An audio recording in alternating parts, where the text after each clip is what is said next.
Graça e a paz de nosso bondoso Deus esteja com cada um de nós e toda língua possa confessar que de fato Jesus é o Senhor.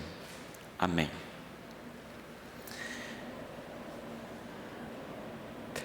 Eu não sei se vocês já chegaram em algum momento da vida de vocês a fazer a seguinte pergunta: até quando? Até quando, Senhor? Vocês já chegaram a fazer essa pergunta em algum momento da vida de vocês? Até quando? Até quando essa doença que eu talvez esteja passando, ou um ente querido, até quando? Quanto tempo eu vou ficar aqui sofrendo, ou passando, ou vendo o sofrimento de alguém que eu amo?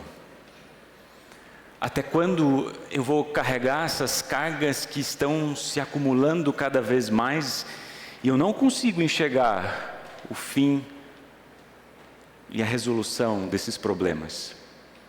Até quando talvez essa violência que bate na nossa porta todos os dias? Até quando vai essa divisão em nosso país? Até quando, Senhor? Até quando é um lamento?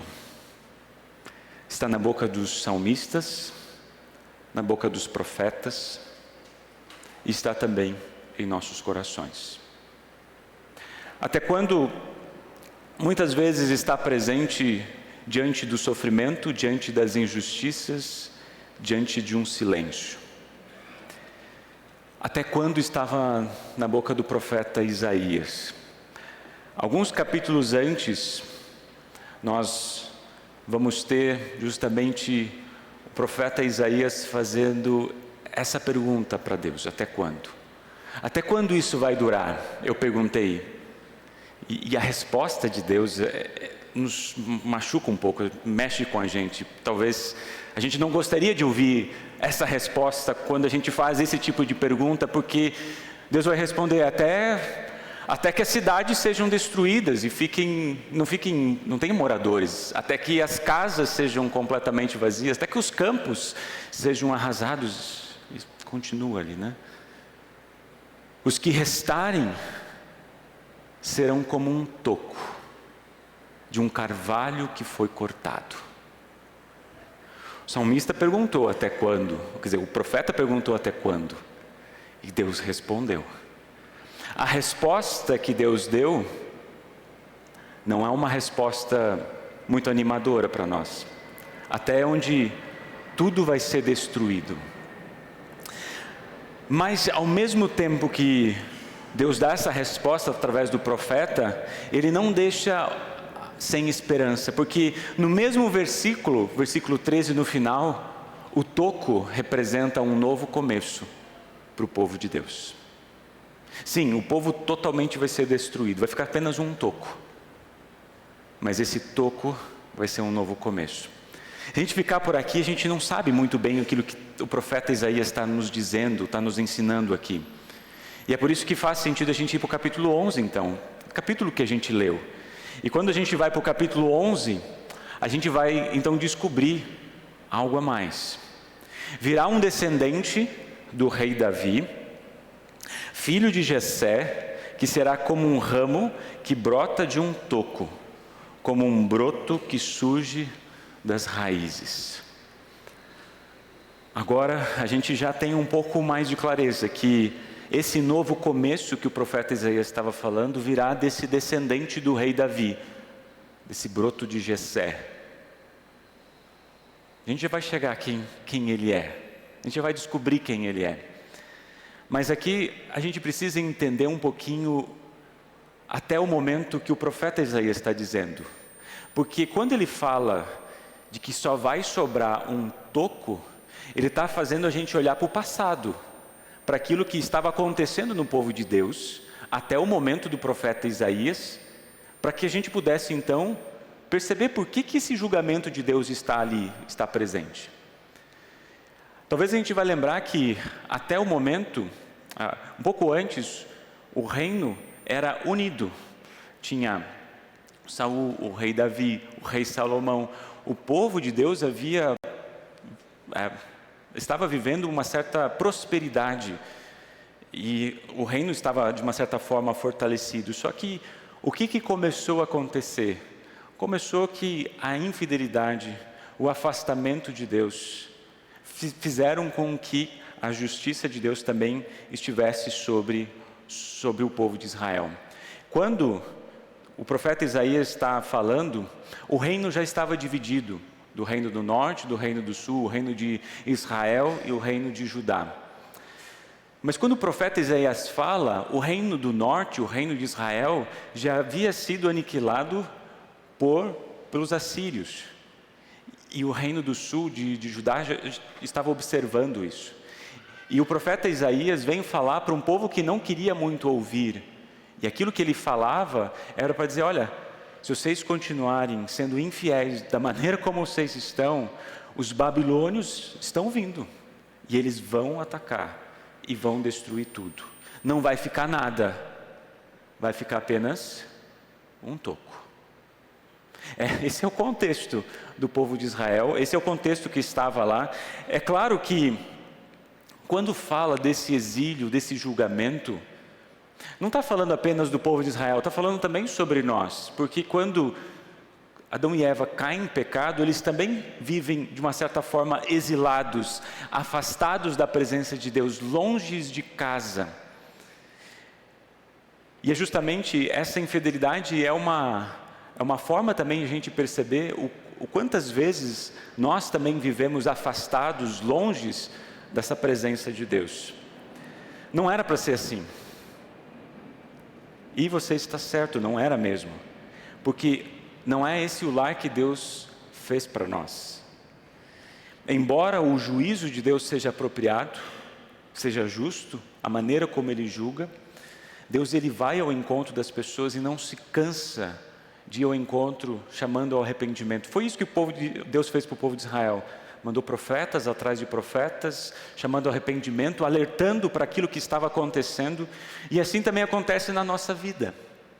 Não é uma ou duas vezes que Deus vem ao nosso encontro, muitas vezes nos chacoalha, de formas como a gente não consegue entender ou compreender, nos alertando, nos convidando a voltar para casa, a estar no seu reino.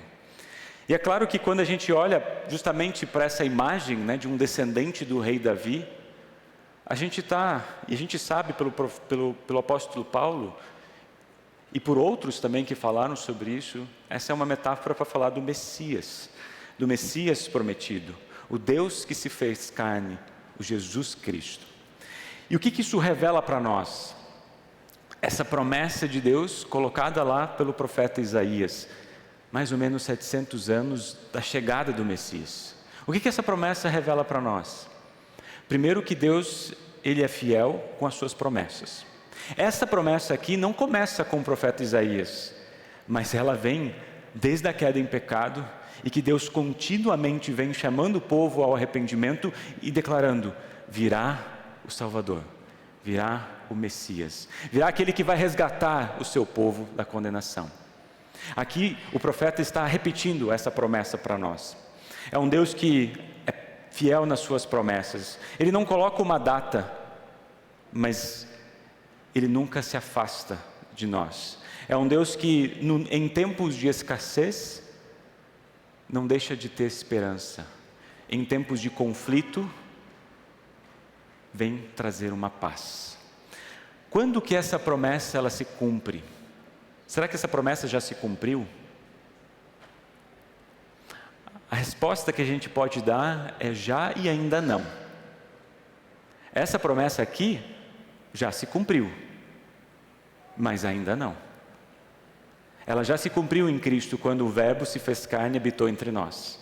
Ela já se cumpriu em nosso tempo, mas ainda aguardamos plenamente aquilo que Deus tem preparado para o seu povo. Eu quero agora conversar um pouquinho sobre esses dois termos, do Deus presente e do Deus que virá. O Natal, a história do Natal, ela é impressionante, ela é maravilhosa, porque o Natal nos faz querer e desejar estar em casa. Não é gostoso? E se a gente for fazer um paralelo, o Natal é aquele tempo em que a gente se esforça, se a gente está longe, para estar em casa. Se os filhos moram longe, os filhos voltam para casa. Se tem possibilidade de reunir, volta para casa. Essa história do Natal, e a história do Natal é um convite para que a gente sempre lembre e sempre queira, já hoje, estar na casa de Deus. Porque essa promessa colocada aqui já se cumpriu em Cristo Jesus. Jesus é o broto de Jessé, é a raiz de Davi, que venceu, mas um dia virá.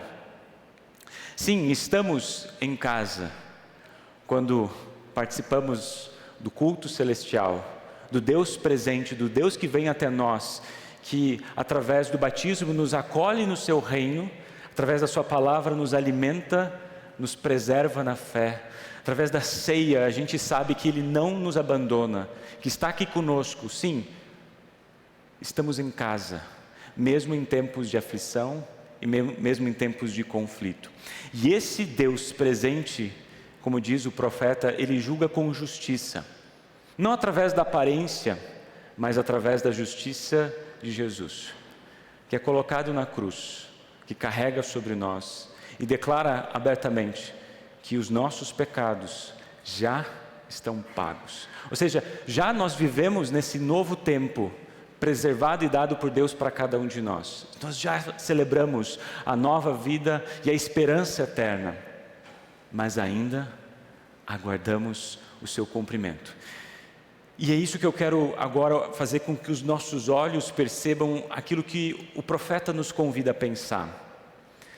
São versículos que nos chamam muito a atenção. Não sei se quando vocês estavam ouvindo, vocês perceberam quão incompatível isso é para a nossa realidade hoje. Lobos e ovelhas viverão em paz, leopardos e cabritinhos descansarão juntos, bezerros e leões comerão uns com os outros, e crianças pequenas os guiarão. Vocês conseguem enxergar essa realidade hoje? Onde a criação está em total harmonia.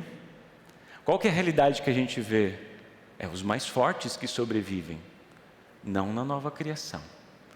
Na criação restaurada do nosso Senhor, toda a criação ela está em plena harmonia. Vocês conseguem deixar Manu guiar leões? Vocês conseguem imaginar pequenas crianças conduzindo animais que hoje são conhecidos como ferozes? A gente não consegue perceber, mas claro que o texto ele continua para deixar isso cada vez mais claro.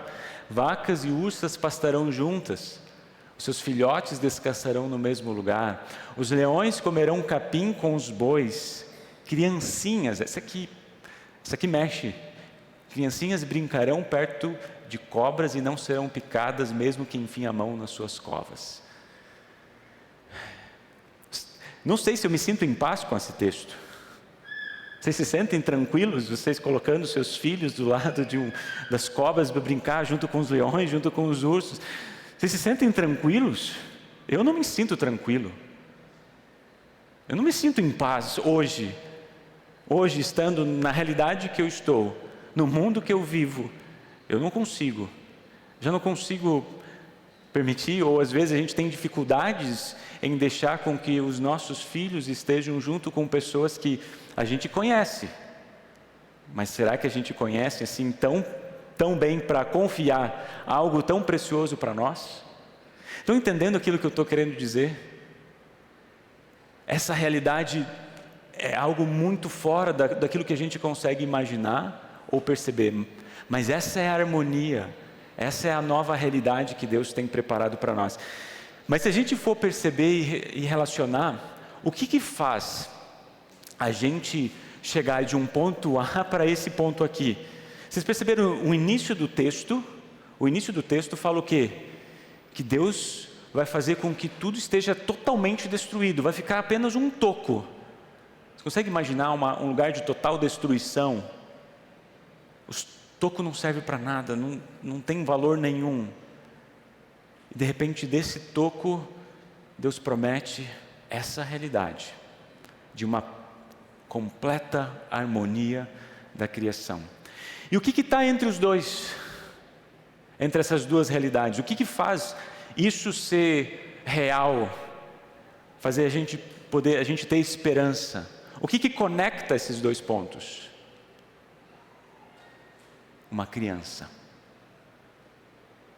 O que conecta esses dois pontos é o broto de Jessé, é a raiz de Davi.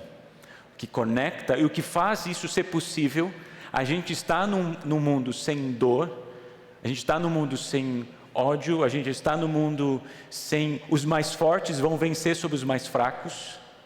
O que faz com que a gente esteja num mundo onde tenha plena harmonia de tudo que Deus criou, só é possível por meio de Jesus. Deus nos antecipa isso quando Ele nos insere dentro desse reino que é celeste por meio da igreja. Por isso que a gente já hoje celebra estarmos em casa. Mas ainda Deus nos fala, tem algo muito especial que eu preparo para cada um de vocês.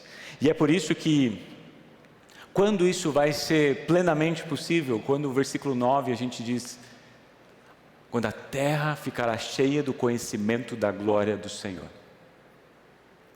Ali sim, então a gente vai ter esse tempo preenchido pela glória do Senhor. Vocês se lembram do até quando? Lembram do até quando, ó Senhor? Foi justamente em tempos de conflito, de aflição, de guerras, tempos em que o povo de Israel estava sofrendo, que o profeta ora a Deus e pergunta até quando.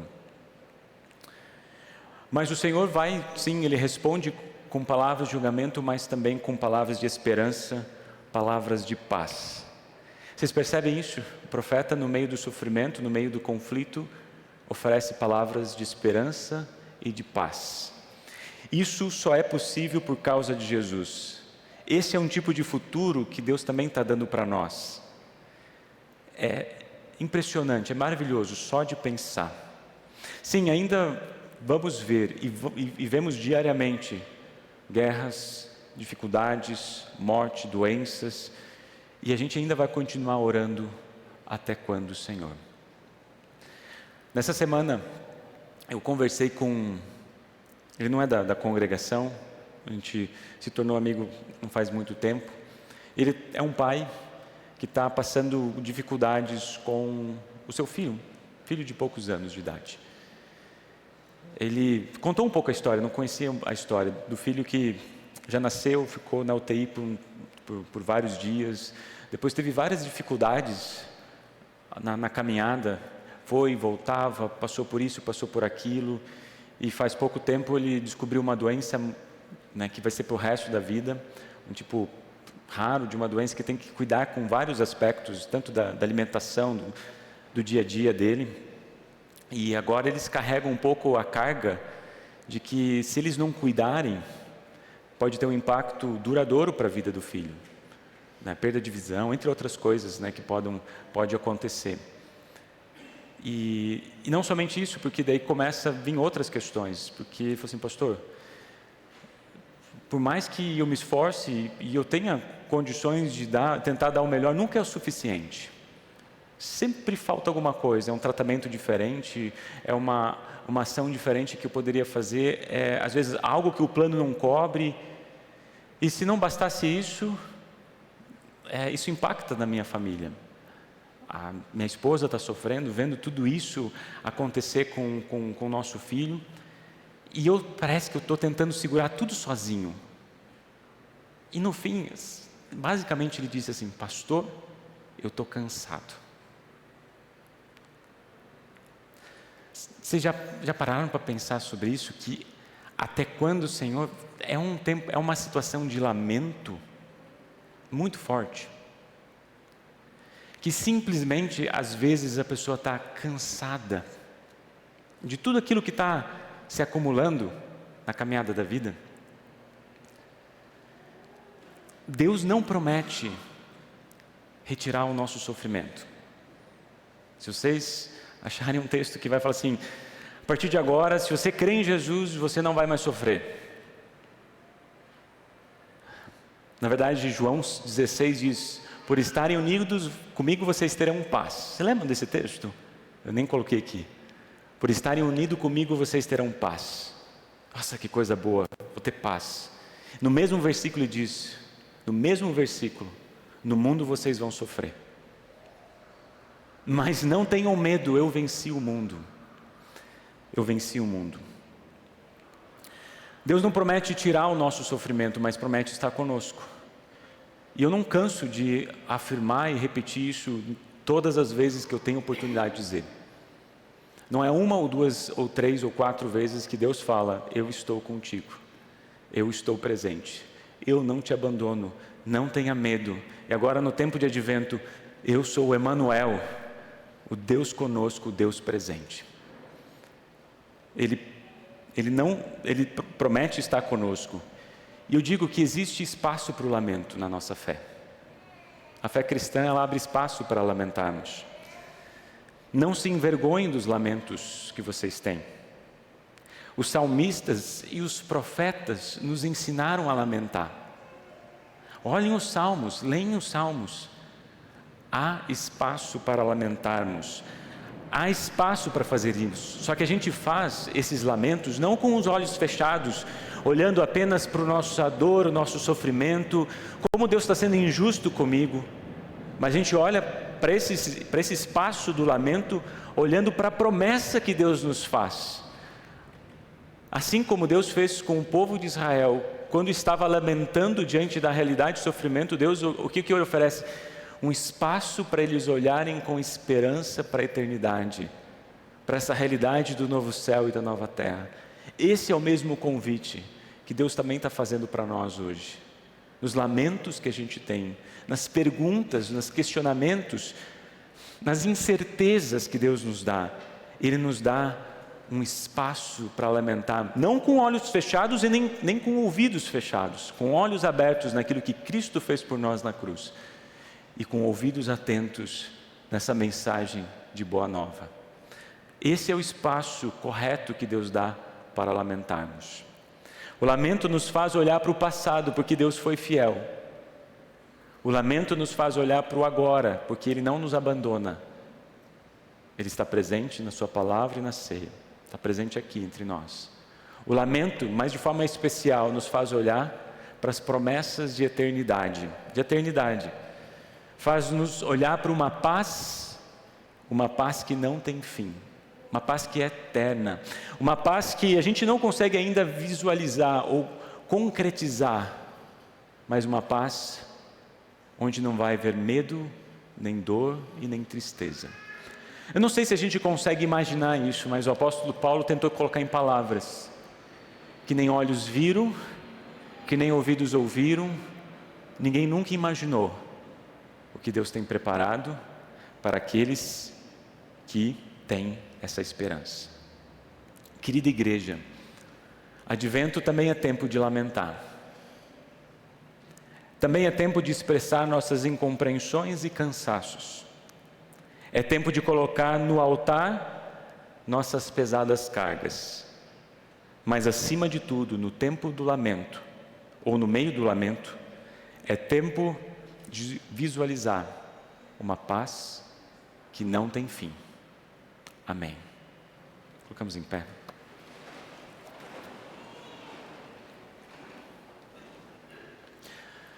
Que a graça de Deus, que supera todo o nosso humano entendimento, a gente não entende isso ainda, mas a gente confia que a graça de Deus supere a nossa limitação para entender e que a gente caminhe com gratidão, com confiança naquilo que Deus tem feito, faz e ainda vai fazer. Amém. Pode sentar.